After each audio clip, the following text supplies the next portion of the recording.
Chapter 9. Naomi Marie. Shomara has a cousin who thinks she's a big deal because she's 12 and she uses Photogram, even though it says there in the rules that you have to be 13 to post pictures. She's always bragging that it's because her parents are progressive. I think my parents only like progressive when it comes to schools. That gives me an idea. I'm surprised you're making me do this, I say to Mama. Shomara's cousin, you know, the one you said was a little too grown? She probably joined a coding club, and that's why she's always posting pictures with inappropriate jokes on Photogram. I glance at Mama. At least that's what I might have heard. Nice try, Naomi Marie, says Mama, pushing me gently in the direction of the Y. Brianna skips next to us, singing a song about ice cream, which is probably what they're going to get while I'm stuck in a room with the other one. Don't you care about my eyes? I ask. We should be thinking less screen time, not more. Since she's using my middle name, I stop there. Mama doesn't answer as we walk inside. I slouch as much as possible on the way to Conference Room B, which is really not the name of an interesting place. When we get to the room, the door is closed, but I can hear cheering. It sounds like they're having fun, Mama says, looking around. I wonder where Tom is. Tom, Tom, the piper's son, sings Brianna. Stole a pig and got some ice cream. That doesn't even make sense, I mumble. Mama kisses my forehead and opens the door.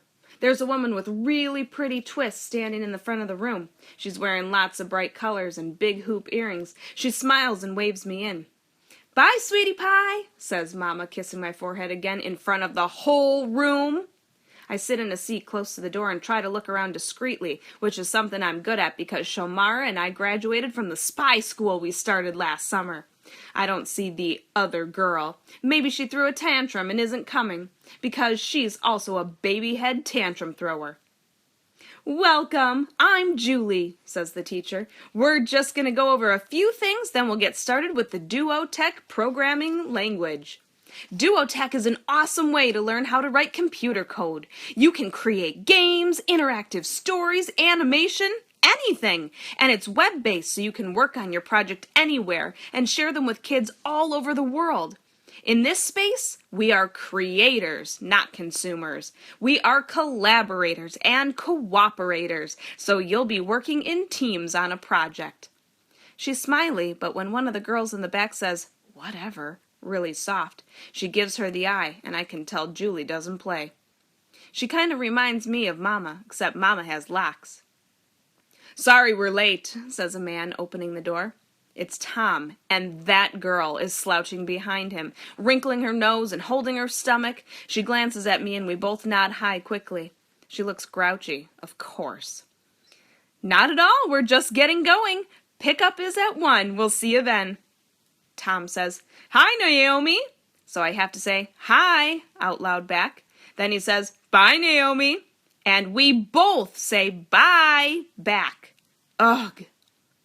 There are a few seats free, and one of them is right behind me. I see her looking around, and I feel like a tiny mama is right over my shoulder, so I kind of point to it in a trying to be friendly but not trying too hard way. She sits, and I smile my smallest smile before I turn back to Julie. Happy, Mama? Julie pulls up the Duotech website on a big screen and shows us some games and stories that other kids have made, which are actually pretty cool. Some of them are adventure games, some are quiz games, a few like a race, and one kid made a fake Hogwarts where you're supposed to have wand battles. Now, says Julie, enough of me talking, let's get to coding. Teams of 2, so everyone needs to find a partner. There's an even number of you here, and I'm confident in your mature and generous spirits, so let's get to pairing up quickly and respectfully, and we'll get to work. There's that I again. So now there's a tiny Julie on my other shoulder, and I kind of sit there for a few seconds. Then I half turn so I can see what she's doing out of the corner of my eye, and of course she's kind of sideways looking at me. It seems like everyone else partners up in about half a second, so we turn to each other and shrug. The other Naomi yawns so big I can see that she has a cavity. I feel sick to my stomach. What time is it? She whispers to me. I move away a little and point to the clock on our computer. I wonder if it would be rude to ask if we can change partners.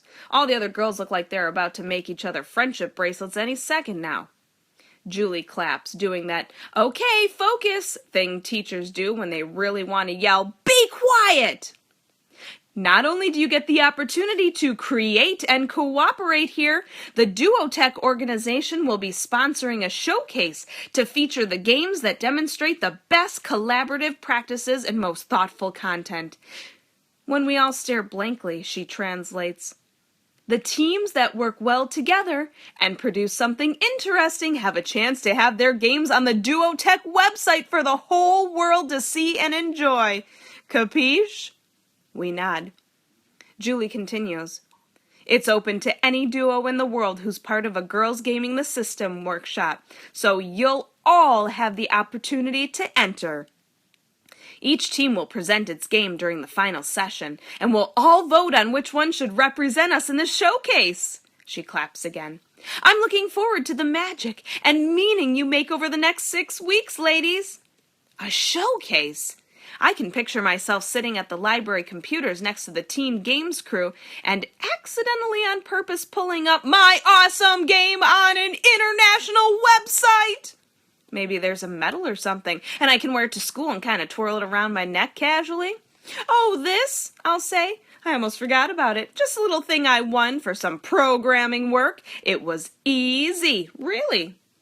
But my game will be really complicated to show that I worked hard on it. Sometimes at school it seems like no matter how many things I win, someone, like Orchid Richardson or Jen Harlow, makes sure to imply that I don't really deserve it. "Today is about discovery," says Julie. "I want you all to explore the site and play around with some basic programming. Are there any questions?" The other Naomi whispers, "This is going to be such a pain. I can't believe I'm here right now." "That doesn't seem like a question," I say. "Anyway, we're stuck, so we can't just do nothing." I take out my notebook. "Let's brainstorm for the contest." She looks around the room. Nobody else is working, eager beaver, and just because my dad... She stops. I have plenty of experience with being called eager beaver, which, doesn't even really rhyme, so I ignore that and point to the girls at the next computer. "Look, people are getting started." She doesn't answer. "So, what kind of games do you think we can make?" She sighs a big heavy sigh. "Did your mom make you do this?" I pause. "I mean, it wasn't exactly my idea." I don't add that the most not my idea part is being here with her. "But we might as well do the work since we're here." I wish Julia were next to us to observe how mature and generous I'm being. The other Naomi sighs, but she stops making pukey faces and looks at the computer. I click on "Try this now," and a cat called a Pixie shows up. We have to use Duotech to make her move. "What should we name her?" says her. I shrug again. "I don't know. How about anything but Naomi?"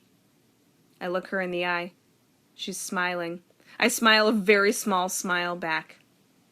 "How about Eager Beaver?" "Perfect name for a cat," she says, still smiling. I click on Take 10 steps north and push the mouse over to her. She clicks on Take 5 steps west. We're on our way. Somewhere. When Julie calls 10 minutes, I'm actually surprised.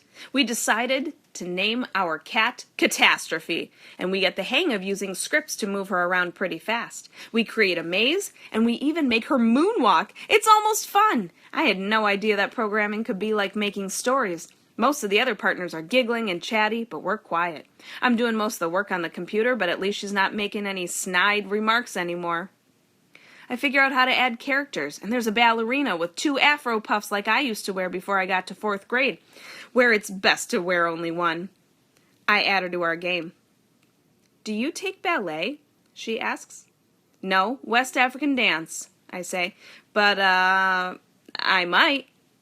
After a minute I ask, "What about you?" She shakes her head, then adds, "I'm into acting, though. I'm in the drama club at my school." "Cool," I say. I don't mention anything about drama queens or tantrums, which is pretty mature and generous. The other Naomi opens her mouth, then closes it. She watches me play around with Duotech until Julie calls time. "Congratulations on a fantastic start, ladies," she says. "See you next week." Mama and Tom are standing outside the room when we come out. They both look like Brianna on Christmas morning right before she opens the biggest present. "How was it?" they ask at the same time. Then they both laugh. We don't. We shrug. My shoulders are getting a real workout these days. "It was okay," I say. "Sally go round the sunshine, Sally go round the moon, Sally go round Shelly Ann's all the afternoon," sings Brianna. Mama and Tom look at each other. "How about some sweets?" Mama asks. "We can have reverse lunch today." "Ooh, dessert first, and I love Shelly Ann's. Shelly Ann's grandmother used to own it, and Shelly Ann told me that the poet Gwendolyn Brooks used to come in, order chocolate cake, and write. Some of my lists are like poems, I think. Shelly Ann lets me help take customers' orders sometimes, and she said that this year she'll teach me how to make that caramel cake." The other Naomi brightens up like the sun is rising from inside her. "Dad, great idea!" She turns to me. "We always go to Morning Star on Saturdays. They have the best cookies. Remember the ones we brought to your house?" "I had the Hopies for Shelly Ann's," yells Brianna. "Morning Star sounds lovely," says Mama firmly, like she's somebody else. "So does Shelly Ann's," adds Tom. "I can't wait to try it." "Dad," says her, "you've been there, remember, for Annie's bake and take birthday party?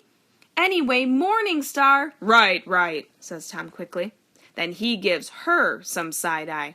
He's blushing, though. I guess she was supposed to pretend like she had never heard of Shelly Ann's. "We always go to Morning Star," she says to Mama. "My mom loves it." I forgot that her mom moved real far away. I might be a little tantrumy myself if I couldn't walk to Dad's any time I want.